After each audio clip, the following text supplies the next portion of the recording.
Hello everyone and welcome back to TowerGate.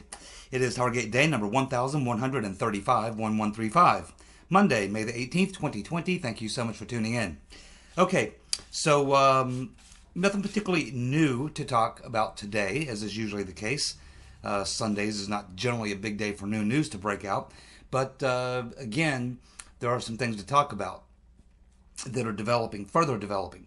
And of course, many of you probably saw that snippet of that interview that Maria Bartiromo did with President Trump, which I believe she did last week, but it aired, the segment I saw aired on her Sunday morning show. And in that segment, Trump said that Spygate or Obamagate, whatever you want to call it, was the greatest political scam hoax in the history of our country. And people should be going to jail for this stuff.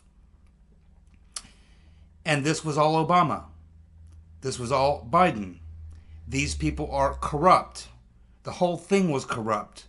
And we caught them. We caught them. Then she begins to press Trump and go through this, dig into this comment a little bit more. And he tells her at the end of this segment, he says that this is all going to come out, and he says, you will see when the papers come out. Now, that's Trump talk, as most of us have come to know. Trump's sort of speech pattern. This is just a general statement he's making. He's not trying to be anything specific. It's just the way he talks. When he says, you'll see when the papers come out. It's just like they're tapping my wires. Sometimes he uses a generic phrase that is something that everyone would relate to in a general way. But he's talking about something more specific. And this is clearly the case with this comment here, because he's following up to his previous statement. So this is why I've been saying for a long time now that there are going to be dozens of people indicted and facing criminal charges.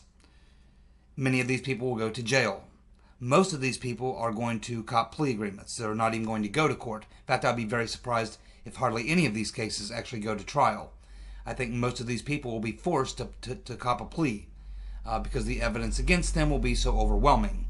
And the cost of defending themselves in a long court battle, which they likely will lose anyway, would be millions and millions of dollars. They could probably just go ahead, cop a plea deal, serve a couple of years, and be out before the trial would even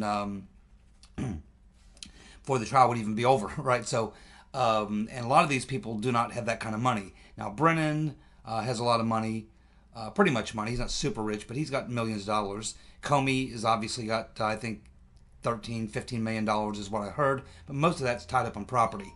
I don't think any of these guys have a lot of like liquid cash, maybe $1 million or something. Most of their money's tied up in assets and things. But they would have to liquidate assets to mount any kind of a challenge to fight any of the charges. And again, we know how Durham operates. I mean, he doesn't bring a weak case. If he doesn't have a very strong case, as we know, he has to feel that he can not only win the case, but win the appeal as well, which he knows will come. And so he is going to make sure he's got all of his ducks in a row before he draws on these people. And this is why I tell everyone that I do understand the sentiment of a lot of people. Oh, no one is ever held accountable. These guys are going to get off the hook. They're not going to indict these people. But I feel differently in this case. I agree 99% of the time that is the case. But we're dealing with a completely different situation here. Remember, we're dealing with Trump. He was the target of all of this. He's the President of the United States. I'm sure he's made it perfectly clear to Barr, who has made it perfectly clear to Durham, that he wants these people, he wants these people in jail that perpetrated these crimes. Trump is not going to let these people walk. And he has the ultimate say-so at the end. Not Barr. Trump. Trump has the ultimate say-so. And he can go in and tell Barr, I know you got the evidence of all these crimes. You need to prosecute these people. And if he refused to do it, I'm sure Trump would fire him and bring in a new attorney general. But I think that was all taken care of a long time ago. I think Trump had some reassurance before he nominated Barr, that Barr would in fact investigate, and that if he could find that there was evidence of these crimes, that he would absolutely prosecute these people. I think that was worked out in advance. And I think that's why Barr came back in the first place. But put your faith in Trump. Now, Barr, I don't agree with every single thing he's done, but I do think on the Spygate issue that he is doing it the right way. Maybe not as quickly as we'd all like, but you have to be very careful. You cannot go for these people and miss. And Durham understands that. He knows exactly how to go after these type of people because he's done it before. He's gone after politicians, high-powered, the number one law enforcement official in Boston. He went after him, took him down in the Whitey Bulger case, as well as some other guys. So Durham knows when you go after these type of people, you better have all your ducks in a row. And I think that, when you're trying to, prosecute these people, and I'm sure Durham is, because he's got to be sickened by all this just as much as all of us. From what we know about Durham, he has to be equally upset. Plus, he's hearing all these media reports where he's being dissed, his investigation is being ridiculed. He's hearing all this. He knows all of it. And you believe me, this is not going over well with him. He's got to be saying, yeah, well, I'll show you people. You just watch. You just wait. You're going to find out. But keep in mind, he understands it's very difficult. Even if you get lots of documents and emails and texts and records and receipts and all these sorts of things, it's still tough to really bring down a pretty powerful person just based on documents alone. Because there's a lot of things that attorneys can do to spin. And you can be absolutely sure that when you bring in people from the FBI like Strzok and Page and McCabe, Comey, they're going to point the finger at the CIA. Say, well, we were duped. We were duped by the CIA. We thought this was all legit. Yeah, we made a lot of mistakes, but we're not criminals. We didn't do anything wrong. We're not corrupt. We're just stupid. We're just a bunch of idiots. We got it all wrong. Oh, I can't believe that. I guess we're all just a bunch of fools. No, he's not going to let him get off the hook that way. He knows he knows they're going to play the "I'm the idiot, I was an idiot" card. I'm a dummy card. They would much rather be found stupid than found guilty, and so he's not going to he's not going to launch on these people unless he's got something else that you really need to have to go hand in hand with documents. And what you need is witness testimony. Witness testimony. Insiders, people who were in the know, who will testify to back up what is in the documentation.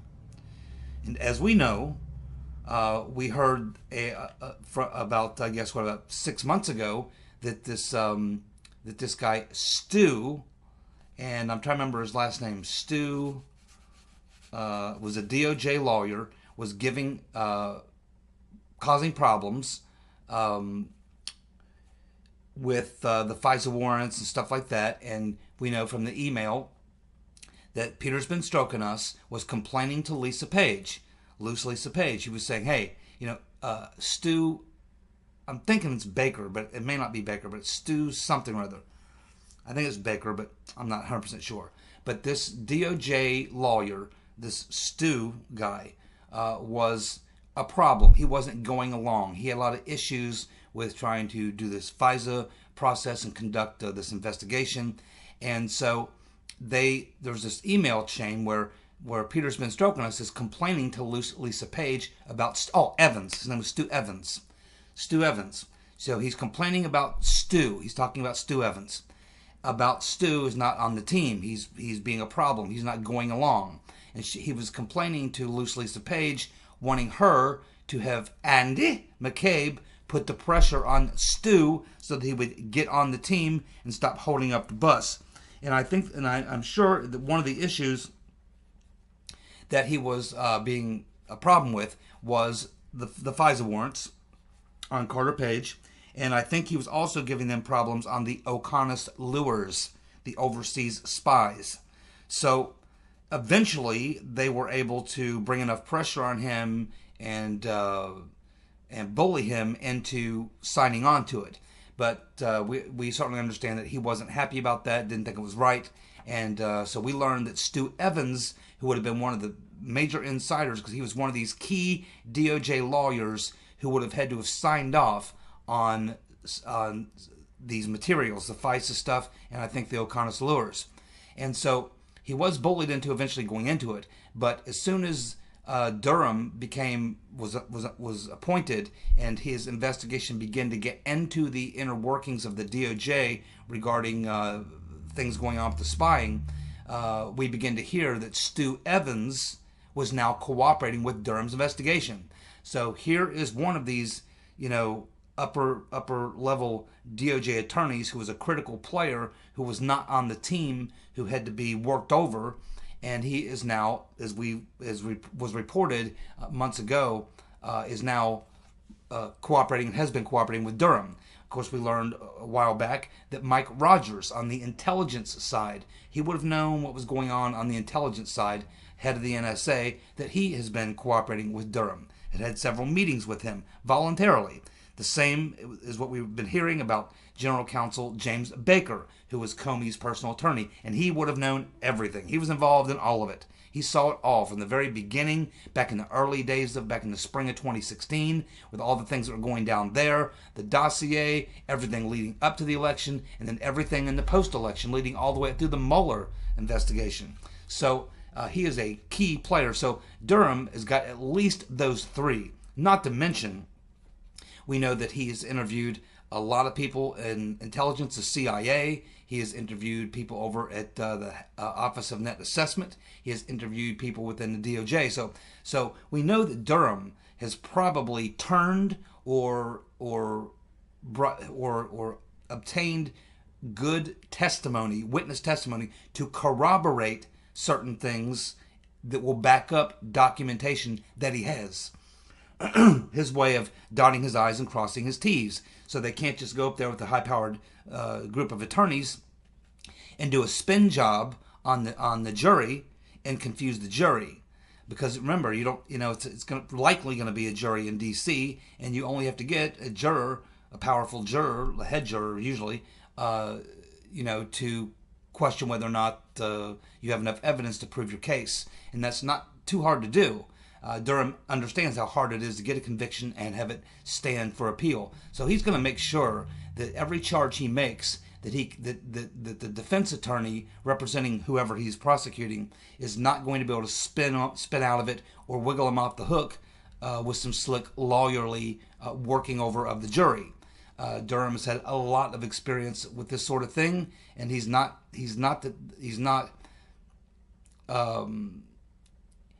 going to be played like that. There's just no way. And of course, we know the type of prosecutors he's been bringing in. These are top prosecutors. These are not second-tier, third-tier line U.S. attorneys. These are top U.S. attorneys that head up their offices in New York, in Connecticut, and Boston, Massachusetts, where he prosecuted cases. So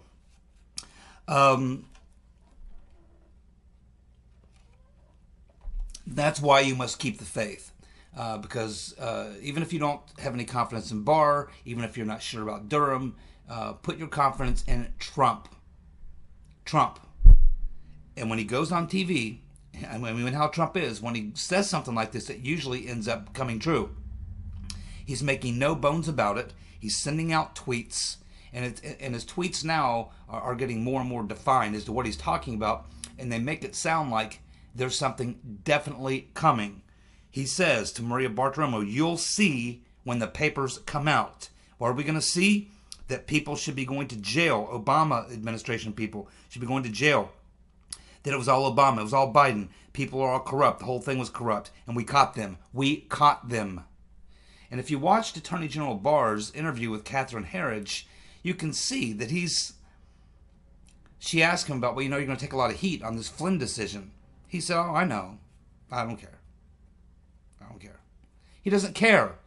And nor does Durham. Now, it's probably bothers Durham and Barr a little bit, the fact that they have to sit here every day and listen to the left-wing media make false representations about their investigation and what they're doing and why they're doing it.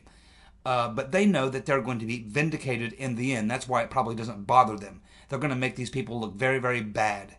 Because here in just a few months' time, when they come out with all the evidence, all these media outlets who've been pushing the false hoaxes and theories and questioning the integrity of their investigation, they're going to find themselves basically looking like fools.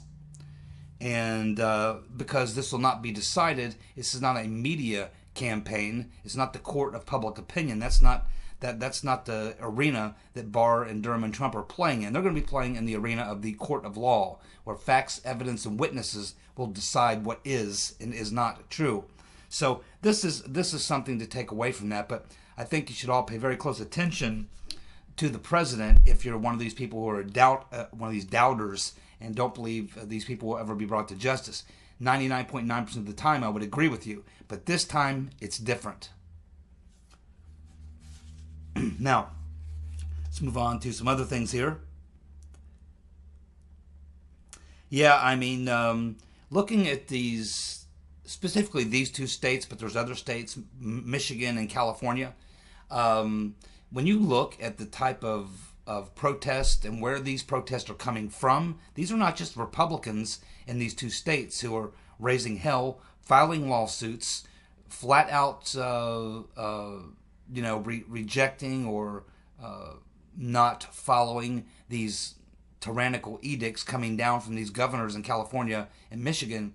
I think that there's a very, very, I'm certain that you're going to see, quite a few Republican pickups in California and Michigan in the 2020 elections, congressional elections, and I think Trump's going to do very well in both Michigan and California. I think he'd likely win Michigan.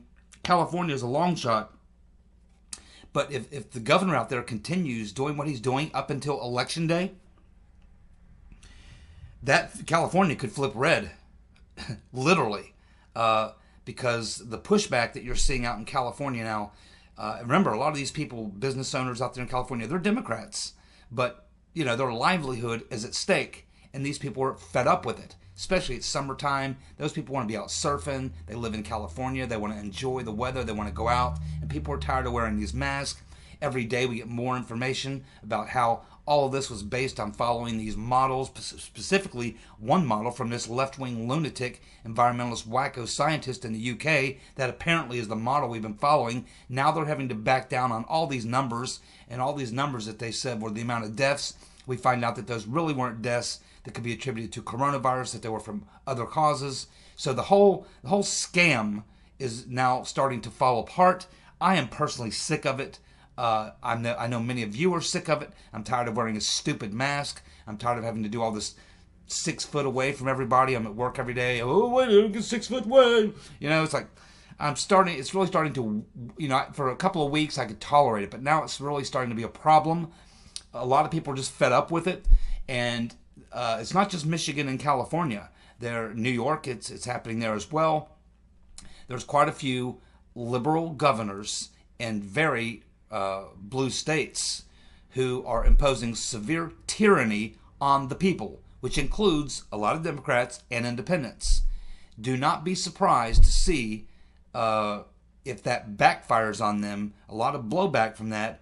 Do not be surprised if you see Republicans pick up a lot of congressional seats and maybe even gain seats in the Senate based on not so much that they love Trump or anything else, but here you're going to have a clear choice between Trump and Republicans who are pushing to open up the country versus all these left-wing lunatic governors and members of Congress who want to keep their states in lockdown.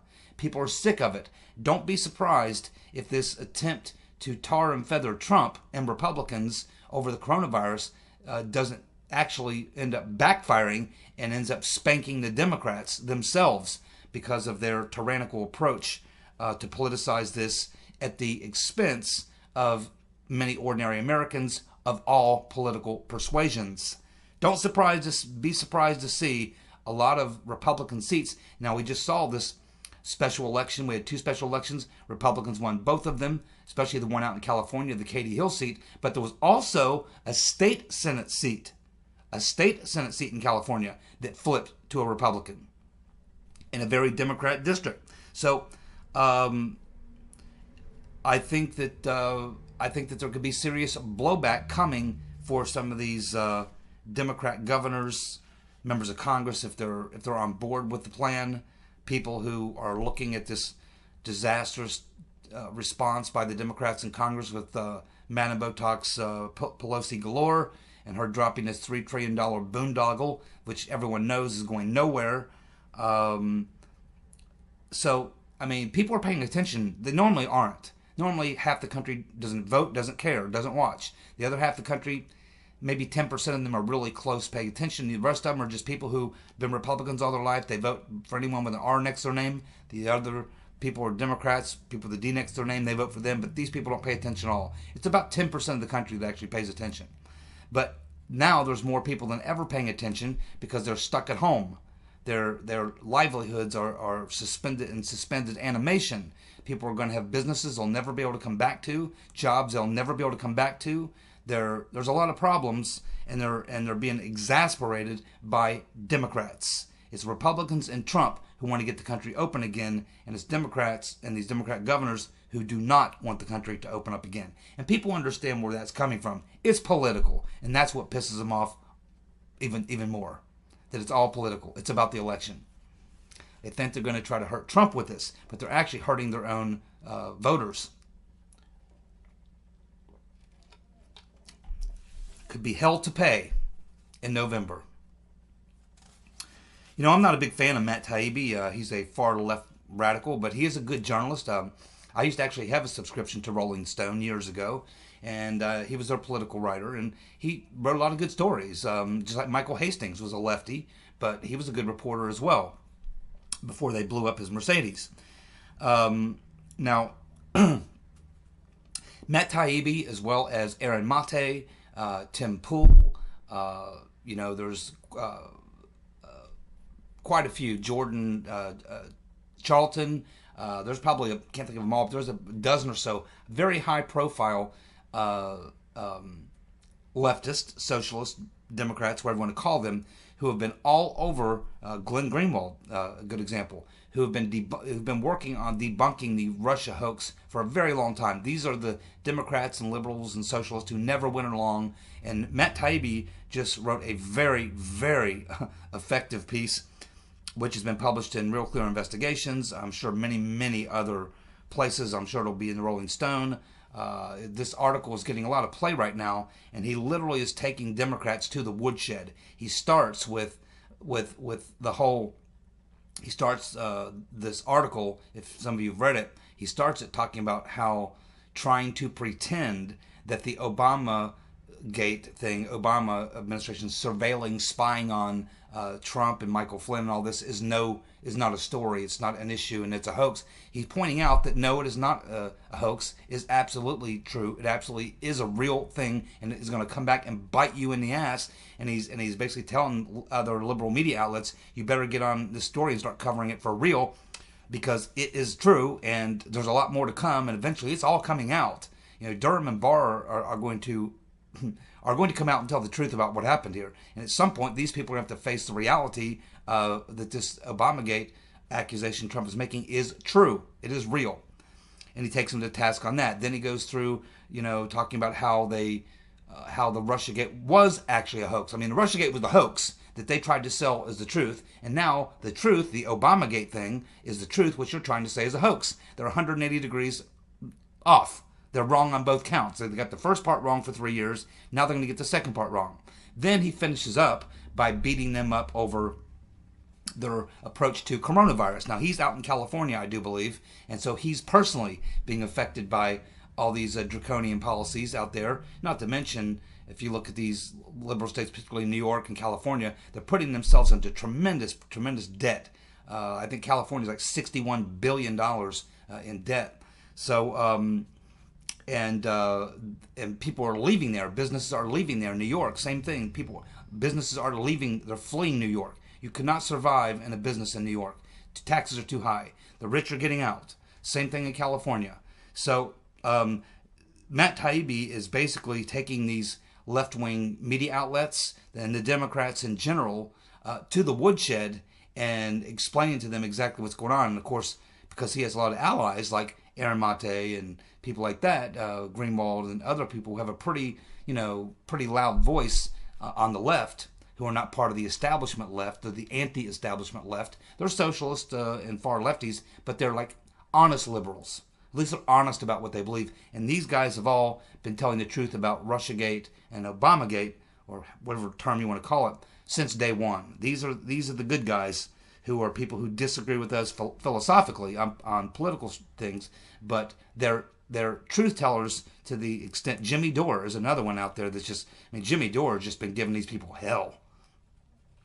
And I'm sure he comes under tremendous attack. I mean, he doesn't pull any punches whatsoever. I don't know how many people watch Jimmy Dore, but I mean, he's pretty verbally abusive to Democrats, Joe Biden, Hillary Clinton, Obama. I mean, so he's also out there, having quite a bit to say about all this, and they're right. I mean, they're absolutely right, and they see what's coming. See, they're Democrats, and they see what's coming, and so they're raising the red flags and trying to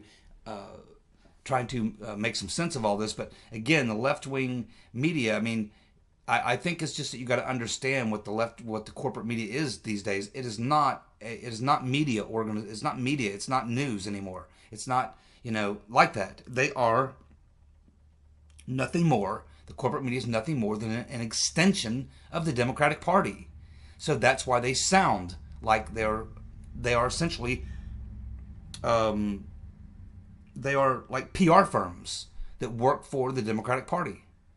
And you expect to see Democrats say crazy things that make no sense and cannot be supported by any evidence. But that's politics. But you don't expect to see it coming from the media by people who want to try to do it with a straight face. Because they're the media. We're going to look at them differently than we do a politician. Yeah, we expect a Democrat politician is going to give us a double line of bullshit. But we kind of think that, at least in the media, they should fake it a little bit. But they don't care. There's no separation between them and the Democrats. In terms of messaging, I mean, they are literally a wing of the Democratic Party. The crazy wing of the Democratic Party. The Trump derangement syndrome group of the Democratic Party. They're not the Aaron Mate, Tim Pool wing of the Democratic Party. They are something much, much different. So this is what Taibbi points out. It's a very good article. It's everywhere, so you won't have a problem finding it if you want to read it. Let's see. We are now learning more about the Flynn Kislyak phone call, and again, this is an issue that Catherine Herridge pressed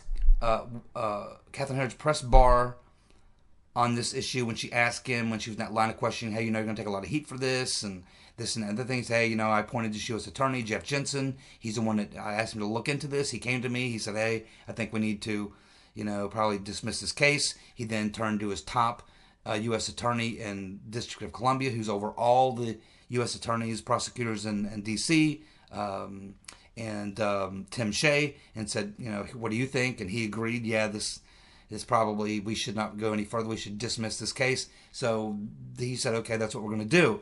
And then she was pressing him again about the information on Flynn, and I think that she was pressing him because of the case that he was making to her about why they thought it was justified to have the dismissal. She's pressing him about, I believe, about the 302, about the information about the 302. And Barr is very coy about the way he does things. He kind of, danced around that. She did come back and press him on it again. He danced around it again, a little bit more forcefully to make it clear to her that I'm not going to answer your question. And what she's referring to is she was trying to get out of him, do you have the original 302? Because what he said in his statement to her, when he's talking about how he knows about things that were done and that Flynn did not lie, and they told people he did not lie, and there's evidence that they have that he did not lie, she's thinking, really? So do you have the original 302? Because it sounds like he's got the original 302. Like Durham's got it, or Shea's got it, or Jensen's got it, or somebody's got it. And they're holding on to that. They're not releasing that information. It's probably important to Durham's case, or to Flynn's case, or whatever. But it looks like they may have that original 302. Barr didn't come out and say it, and Herridge couldn't, prompt him to say it. But when you watch that interview, he's almost suggesting that either they've got the original 302, or they've got some first-hand testimony as to what was in the 302, or they've got some notes about they've got something that tells him that the original 302 said that Flynn did not lie.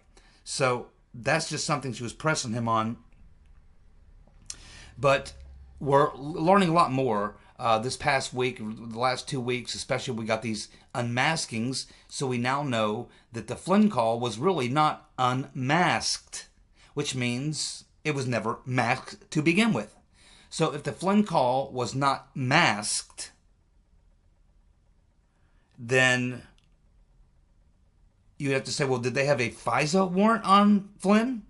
But the Inspector General's report doesn't say anything about having a FISA warrant on Flynn. Well, is it possible that the FBI had a criminal warrant? If that was true, we'd have known that a long time ago. That would have come out. So, if the call was not unmasked because it was never masked in the first place, and there was not a FISA on Flynn, and there was not a criminal investigation, therefore a criminal warrant on Flynn, then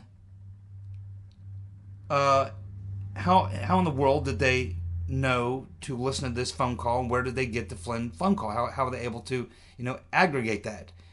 And it's looking more and more like that there is one other option that's rarely something you talk about or it even comes up, but it is becoming now a possible option. And if this turns out to be true, it is curtains for Obama.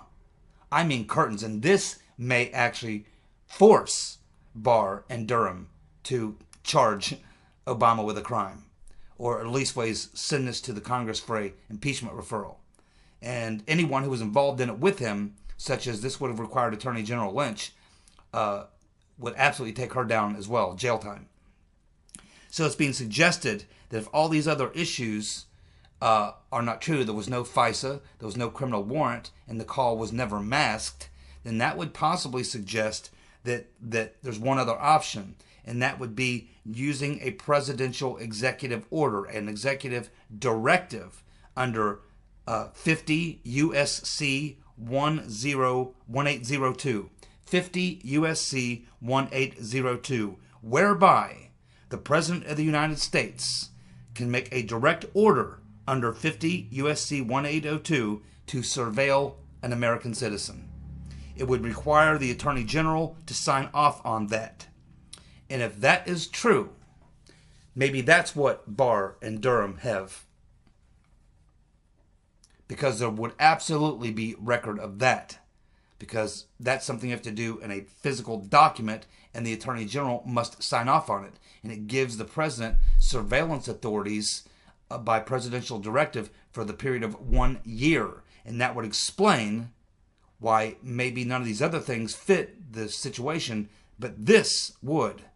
And if that is what happened, Obama is in a world of trouble, because you must prove, in order to use this 50 U.S.C. 1802, you must prove that there is strong evidence that your target is an open and exclusive, who's open and an exclusive control, under the exclusive control of a foreign power. Good luck making that argument. Good luck making that argument. There's no evidence whatsoever that was the case. And in fact, just in early January, the FBI was told that they'd investigated Flynn and there was nothing there. If this turns out to be true and Obama used executive order, he's probably going to jail. For Lynch, absolutely, and anyone else who was a participant in that.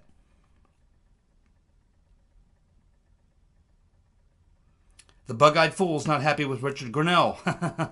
He sent a letter to Grinnell. This is regarding regarding taking authority away from the FBI to conduct intelligence briefings to presidential or political candidates during elections. That's now going to be done by the ODNI. And Schiff sent a letter to Grinnell saying that our committee did not authorize these latest changes. Well, obviously Grinnell doesn't care, and he just he didn't even reply back by a letter. He just sent out a tweet saying, yeah, well, does it surprise you that someone appointed to actually do the job is actually doing the job? I am the ODNI, the acting ODNI. I can do it, and I did it. That's it. That's the end of it. Don't need your committee. Have a nice day. See ya. There will be an investigation. Thanks so much for tuning in. I'll be back tomorrow with more TowerGate. See you. Bye.